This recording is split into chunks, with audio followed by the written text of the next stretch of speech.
Okay, in this video we're going to discuss the offset page on the WC-203. We have a X, a Z, an R, and a T column. The X number, what that represents is the distance from, for instance, we're going to say tool 1 here.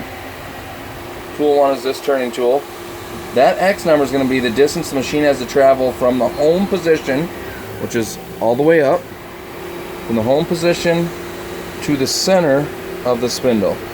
So if we look at that number, it's 9 inches, 600 and some thousandths in diameter to bring that tool to center. That's what that number represents. Now the Z, that is going to be the distance that this insert is off from a typical standard ISO tool. So this tool is just barely off from where the machine was set. So you can see it's 17 thousandths. But let's take like tool 6 here, for instance.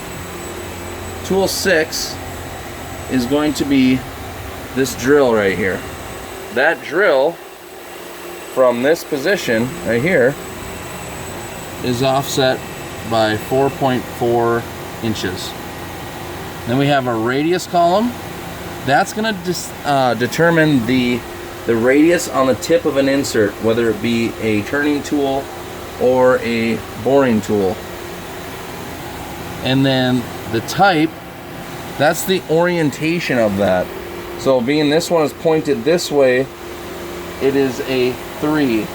And a boring tool is going to be something different than that. That's only necessary when your program is using tool nose compensation, G41 or G42. We want to get to the point where those numbers are not left to chance to be put in by the setup personnel, but rather be input through the program. But it's always a good habit to, before running your program, just type in G41, search it, G42, search it. That way you can know if these numbers are necessary to be in there. Now that's our geometry page. If we look at our wear page, these numbers should all be small little adjustments. That way we kind of have a record of the adjustments made after touch off. So if somebody were to change tool 4, touch it off using the tool arm, they'll know that more than likely they're going to have to minus 4 thousandths and 5/10. The other benefit to having that is if you accidentally were to input a 0 over the top of it, you're not going to wipe out the whole offset, but you're just going to wipe out that little number there.